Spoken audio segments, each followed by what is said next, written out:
Kemudian syarat yang berikutnya adalah alla yakuna hunaka munkarun fi makanin dakwah. Syarat yang berikutnya adalah jangan sampai atau tidak ada kemungkaran di acara pernikahan tersebut.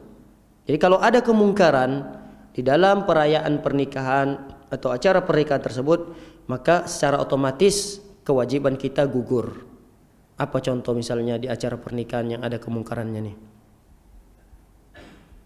Misalnya ada joget-jogetannya, ada biduannya, ada musik-musiknya yang mungkin secara umum itu adalah dinilai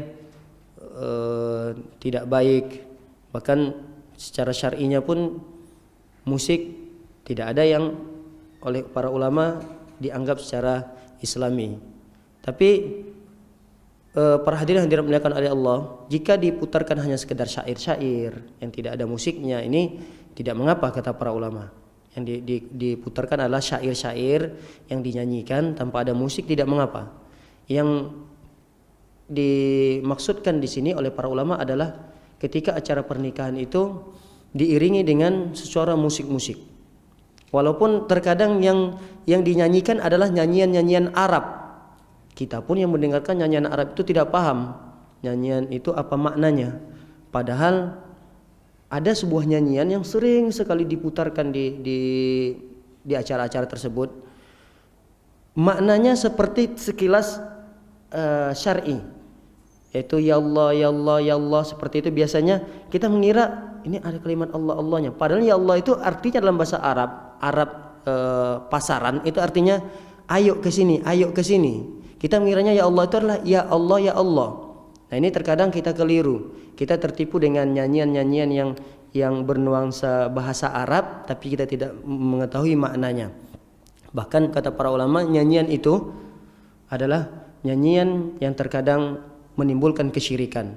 Banyak yang membuat syair-syair itu terkadang kita tidak paham, ternyata itulah pujian-pujian terhadap Ali.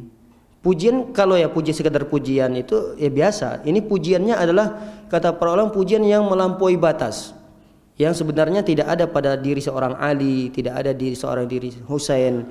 Itu dipuji di nyanyian-nyanyian tersebut, diputar, kita tidak paham maknanya. Nah, ini yang hati-hati untuk memilih dan memilah juga syair-syair yang ingin diputarkan.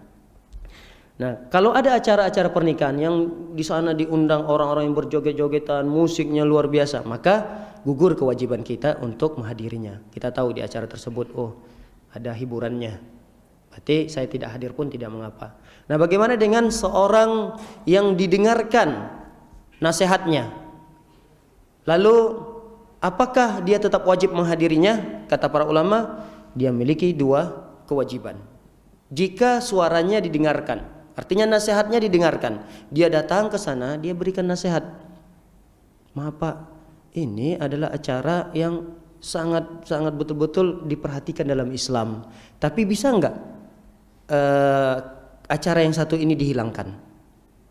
Lalu di saat itu orang yang mengadakan hajat ini membubarkan acara yang satu ini, maka kewajiban ini yang pertama. Kewajiban yang kedua adalah menghadiri undangan tersebut.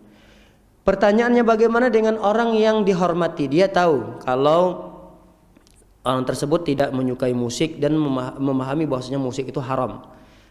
Lalu orang ini datang, maka si pemilik hajat mematikan acara musik-musikan tersebut.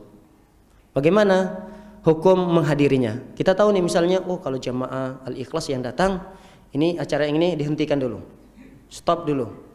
Nah, bagaimana dengan kita yang hadir? Apakah kita tetap menghadirinya atau tidak? Nah, di sini berselisih para ulama. Kata para ulama, sebaiknya tetap tidak hadir.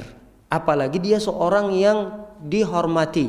Kenapa? Kata para ulama, karena orang-orang akan mengira bahwa dengan kehadirannya itu mensetujui apa yang dilakukan oleh si pemilik hajat.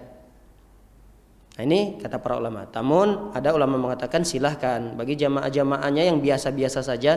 Dia bukan seorang tokoh, dia bukan seorang ustadz, bukan seorang kiai besar. Dia hanya sekedar jamaah-jamaah, tapi dihormati oleh yang si pengundang. Oh kalau jamaah-jamaah ini datang, matikan. Atau kecilkan. Nah ini tidak mengapa kita yang hadir. Tapi kalau dia seorang tokoh, kata para ulama sebaiknya dia jangan datang. Kenapa? Kesannya nanti adalah pembenaran oleh orang-orang awam, apalagi ada yang moto. Ini lebih bahaya. Dia ustadz besar terkenal. Ada misalnya jamaah tiba-tiba celek dipoto tanpa izin, lalu di-share. Oh ustadz fulan, ustadz besar menghadiri pernikahan si fulan. Padahal tidak tahu bagaimana alur ceritanya. Tiba-tiba itu kan si fulan yang kemarin ada melakukan walimah yang ada musik-musiknya ya. Kok ustadz fulan bisa datang ya? Nah ini yang terjadi. Oleh karenanya kata para ulama, jika dia seorang tokoh sebaiknya tetap dia tidak hadir. Tapi kalau kita jamaah-jamaah biasa, nah ini tetaplah kita usahakan untuk hadir. Wallahu taala a'lam.